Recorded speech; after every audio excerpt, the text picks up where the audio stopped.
when I seen Sonny Franzese as a kid, wherever Sonny went, there was 20 guys with him. You know, Sonny was a real deal guy. You know, I wish I would have known him like personally to talk and, you know, the old days, but my family did. My grandfather ran around with him. We went over this in the first interview. But there's a story, and it's a true story. And John Sr., who don't compliment anybody. And I got to tell you, I was sitting in the Bergen on a Saturday when this story was being told, and I think it was on a tape too. And John Sr. said, if you want to see a gangster, that's Sonny Franzese. And John Sr. don't compliment anybody. But he respected and probably looked up to Sonny a little bit. Sonny was a lot older than him.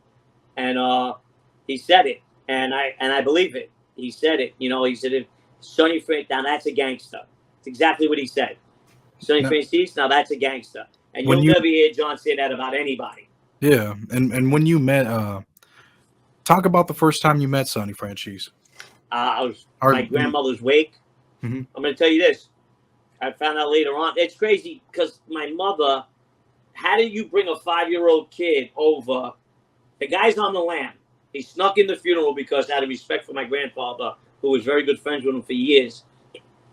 He was on the lam. He did a parole violation. And I was 5 years old. I was in kindergarten. And he came to my grandmother's wake, snuck in, and had 5 guys with him. Sonny never. So when I met him, my mother introduced him, not even as like John, because that's his real name, you know? She was like, Anthony, this is Sonny Franzese, you know? And he was the first wise guy's hand that I ever shook. I had to, you know, stand up and I give him like a man. I had a suit on and shook his hand. I met Sonny. And this guy was the larger than life, good looking, sharp, like, you know, controlled the room, even though it was a week. Like, and I was young. And then I remember hearing the stories afterwards. And it was like, how did my mother, you know, this guy was a gangster's gangster. This guy was a tough guy's tough guy. There's a tape. And now, there's a lot of banana guys on Long Island. And not too, you know, Columbus was small. And I'm going to get back to the first time because that's what's very interesting. But there's a tape, and the guy was wearing a wire. And Sonny was beefing with the guy about who was with him, what strip club was with him. And this was Long Island. So back then, they had phone books in the telephone, you know, in the payphones. Right. Sonny grabbed the phone book and put his right hand on it and said, you see this? That's who's with me. Everybody. Meaning, like, don't make a difference now. Everybody in Long Island, he just abused this guy. You know, he's like, see this? Everybody in here is with me. And it was the Long Island phone book. One of the best stories that was ever told. There's a tape. I actually heard it. I don't know if they still got it. You know, if these guys tell stories, they have no idea. These guys that think they're made guys, they're on this mob tube. They won't even leave their house. You'll see me on Mulberry Street every weekend. You'll see me during the St. Gennaro Feast every day standing right in front of any cafe. These guys don't leave their houses. They tell stories from their mother's basement. They think they're wise guys. Yeah, some of them got straightened out, and they don't even know about the life. Maybe they met the boss once. You know when they say, I lived through 4 presidents? I lived through 7 bosses. Yeah, I used to go on Saturdays when Pete Gotti was the boss. He was acting boss for John Jr. when John Jr. had to go away when John Jr. was the boss. And I was sitting there every Saturday listening to stories about John Sr. because I have a lot of respect for the man to this day. And those stories are near and dear to me and in my heart. And I loved all those guys. I did. The whole Gotti regime. I can't say it, but whatever they did, whatever some of them did, I got such high regard for that last name.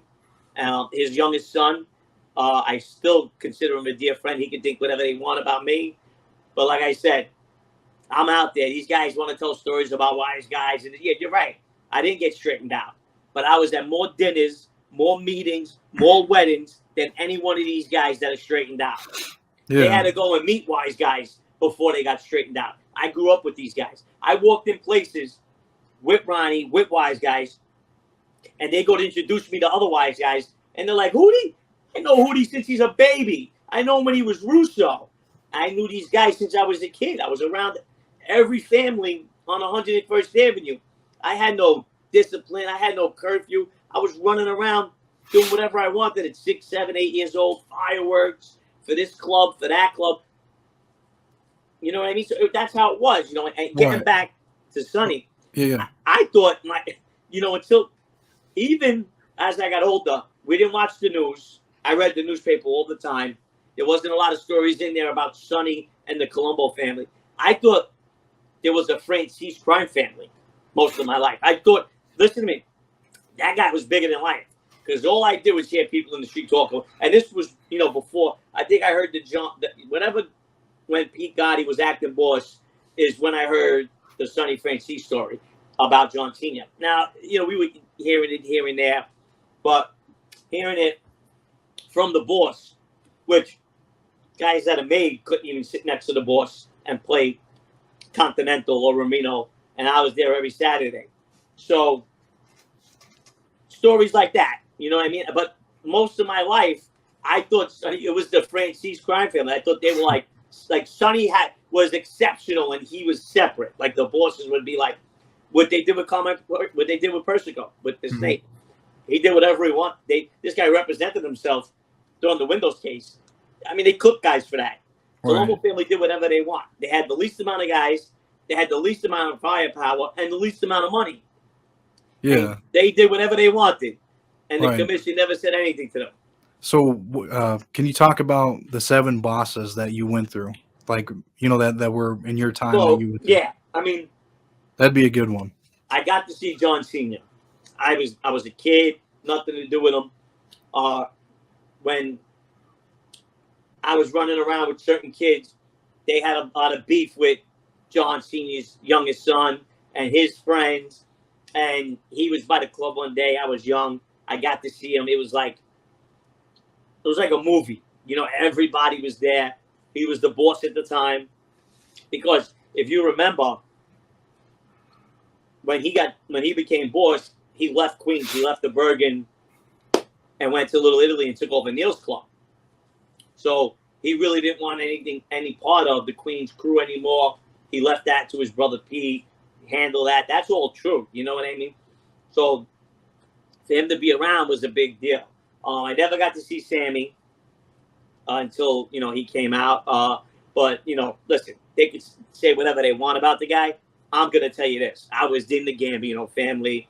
I was around the Bananos. I was around the Lucchese family. I knew guys in every crew.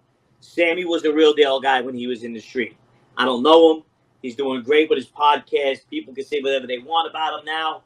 The man was a serious guy. They can say he didn't clip the 19 guys, but he would have. He would have. Whatever he did, he clipped guys.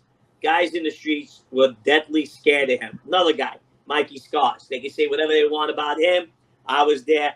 That was one guy. They went to a meeting when they were restructuring the family, when John Jr. was boss, and Mikey Scars was the closest person to him. And they were restructuring the family. Now, me, I went to meetings in Jersey with other crime families. I've sat with skippers, and that meeting, Hey, thanks for watching this clip. This clip came from one of my interviews I did in the past. Please hit subscribe if you want to get more clips like this. Also, if you want to watch the full interview, I'll put a link in the description. Or you can hit the button on the screen to watch the full interview.